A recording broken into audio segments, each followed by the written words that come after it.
gitu ya. Oke, ini kayak kemarin kita live trading tiap hari bareng. Aku sama temen-temen jangan lihat chart, tapi kita lihat data. Nah, tahun ini kuartal 3, apa sih PDB kita? Siapa sih penopangnya? Apa sih? Itu yang harus kita lihat, perhatikan, dan breakdown di secara fundamentalnya yang nantinya akan menggerakkan IHSG. Misalnya industri, ya kan, pertambangan, pertanian, konstruksi, perdagangan, jasa kesehatan, dan lain-lain. Ini yang kita, ini kan nanti mungkin ada cacing-cacing momentumnya, kita breakdown ke sana. Cuman ini sebenarnya backdrop fundamentalnya Indonesia tuh ya diawalin dari industri, ekspor dan impornya apa. Jadi nggak cuma chart doang, tapi data. Kita berbicara data ya, Ci ya. Jadi benar-benar data valid. Benar. Apa sih yang penopang penggerak IHSG atau penopangnya Indonesia tuh apa gitu.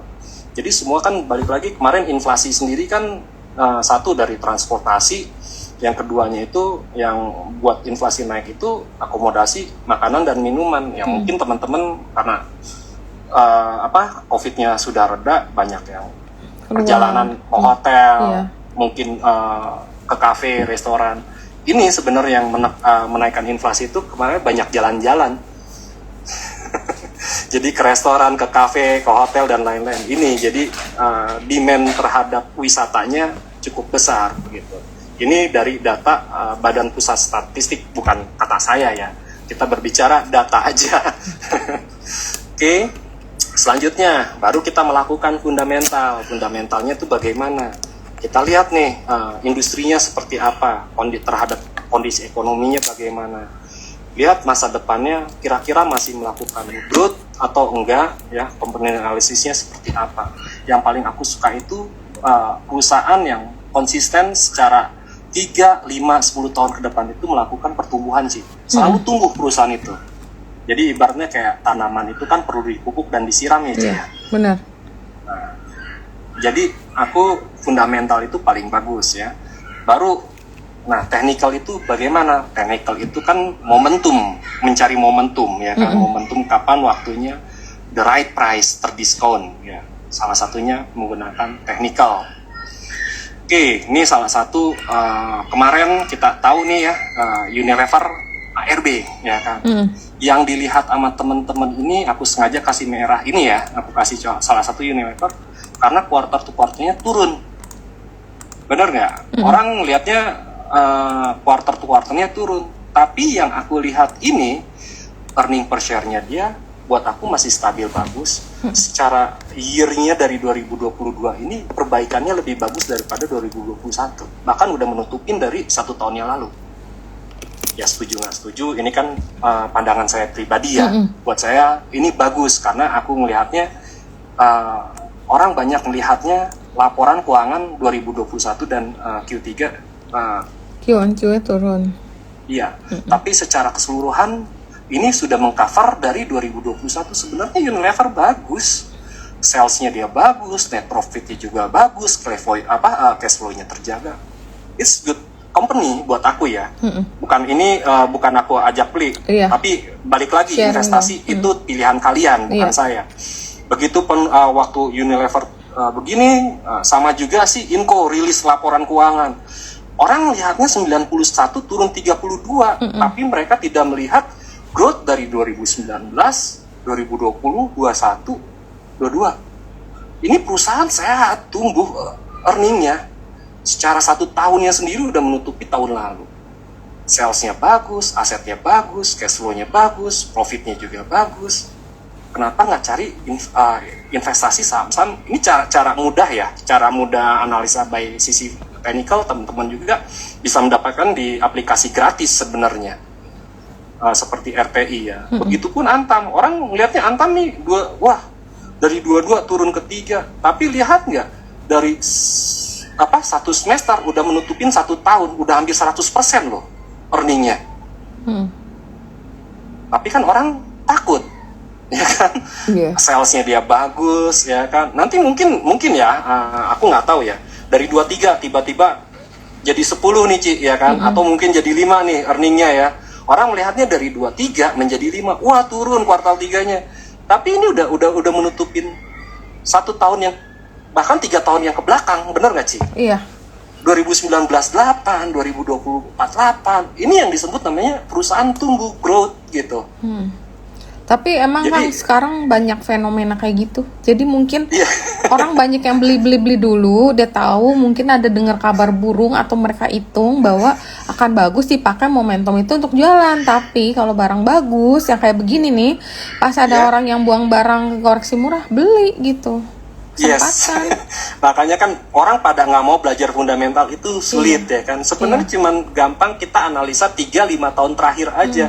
Ini perusahaan ini tumbuh atau enggak. Kalau misalnya nggak tumbuh, contoh seperti Unilever, selama dia masih cetak laba net profit, salesnya bagus, perusahaan ini masih, buat saya pribadi masih sehat sih. Selama dia nggak semuanya nggak minus nih ya. Nah, aku nggak mau sebut saham-saham yang minus. Mungkin teman-teman bisa belajar sendiri di sini ya, mana perusahaannya minus, cash flow-nya, sales-nya, atau net profit-nya. Teman bisa cari. Kalau saya sih cuman kasih ini aja ya, pandangan dari sisi cara mudah analisa fundamental, pakai aplikasi gratisan, bahkan di sekuritas juga udah dapet gitu. Tinggal teman-teman mau nggak nih mengerjakan PR. Nah, dari situ baru kita breakdown namanya ke RRG atau cacimologi. Iya. Ini Rotasi sektor. punya DBK, rotasi sektor. Aku lihat time frame-nya weekly ini momentumnya di mana. Banyak orang salah membaca di sektoral. Aku selalu mengingatkan ke teman-teman, sebentar, aku simpel ya, aku cara membuat ininya. Di sini aku menjadi bagi 2 bagian. Yang sisi kanan adalah sisi bullish. Yang sisi kiri adalah sisi bearish. Lalu kita bagi lagi jadi 2 di sini nih. Nah, dibagi menjadi 2, yang di sini adalah kalau kanan kita sepakat ya, di sini bull, ya bull, ini bear, ya bear. Tapi kan ada momentum ya, Yes. kita ada memanfaatkan peluang. Nah, dibagi lagi 2, yang di atas ini penguatan, ada momentum penguatan strong. Yang bawahnya adalah weak momentumnya, sedang melemah. Bagaimana sektor energi? Buat saya masih bullish, industri masih bullish, cuman momentumnya sedang melemah. Cara simpelnya ya, membacanya. Bagaimana sektor tenor? Kemarin kan ada bullish, Goto, dan sementara masih bearish, tapi momentumnya sedang mau ada penguatan. Mungkin 1, 2, 3 sampai 5 minggu lagi mungkin masuk ke strong. Jadi cara mudah membacanya. Baru nanti kita bagaimana mengatur uangnya. Yang paling sulit itu ngatur uang sama ngatur diri sendiri. Kalau ngelihat ini ngerasa punya bot, punya ini, tapi mereka tidak bisa mengatur uang, akhirnya FOMO, greedy, loss. Nanti yang disalahinnya, aku ikut kelasnya cerita, nggak cuan, malah di ini yang disalahin cerita. Atau yang disalahinnya Om Satriawan. Aku suka sama Satriawan. Satriawan itu bagus banget analisanya dan pakem secara ini, baik fundamental, teknikalnya, aku salut sama dia. Cuman balik lagi, kalian accept nggak knowledge apa yang diberikan dari IEE kalau nggak salah ya, Indonesia Education, accept nggak? Kalau nggak, ya balik. Kendalanya bukan cerita Satriawan atau BBK atau saya, kendalanya masalahnya di diri kalian. Iya. Gitu, kalian lakukan PR nggak? Analisa berkala nggak? Membuat jurnal atau enggak? Money managementnya seperti apa? The right mindset for investing, satu ya, set your investment for time frame. Time frame-nya apa? Tadi kan ada yang suka scalping, ya udah, konsisten nggak scalping? Atau one day trade, ataupun swing atau spot. Balik lagi, saya tahu diri saya nggak cocok menjadi seorang scalper. Iya. Saya nggak cocok. Mungkin di luaran sana ada influencer Instagram dan lain, kasih cuan profit, naik arah, naik ini, ya itu kan memang stylenya dia. Saya tidak menyalahkan dia. Memang karakternya dia seperti itu. Tapi yang bisa kita buktikan di BBK ataupun Smart Trader, we show the money. Kita punya duit 1 miliar, kita beli berapa banyak, atau misalnya 500 juta, kita show, kita return ataupun cuan atau kita show the portfolio. Tapi yang di luar sana show the portfolio dan konsistensinya dilihatin nggak? Itu yang nilai jual kita, Ci. Keduanya itu set your goal for the best return. Jadi kita punya goal nih. Ini aku ambil dari Kang Edi ya, right mindset. Ini sangat bagus banget.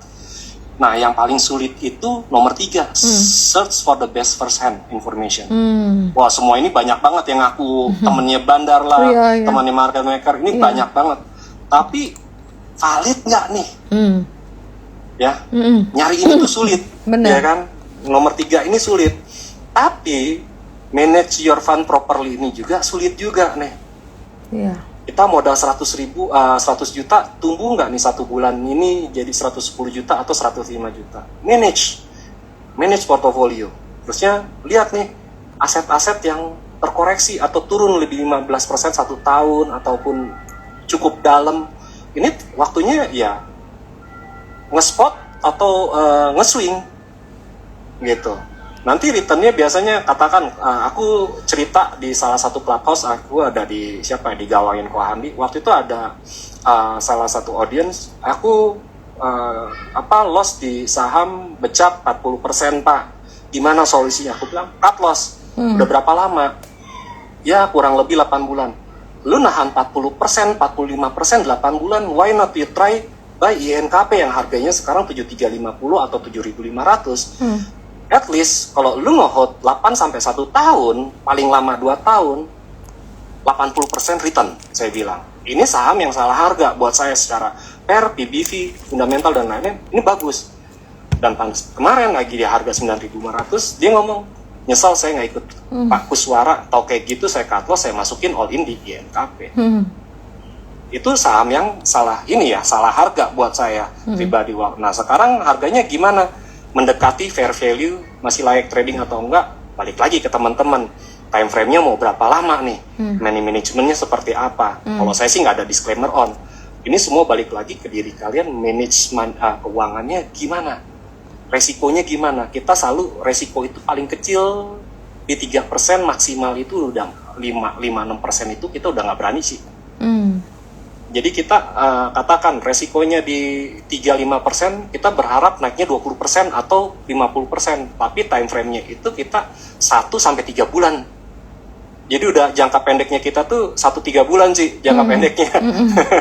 Jadi nggak jangka pendeknya sejam, 2 jam atau 1 minggu, 1 hari, enggak sih. Time frame-nya kita. Nanti kita belajar market cycle-nya lagi. Maaf, sorry tadi belum ini, next, sorry mana nih.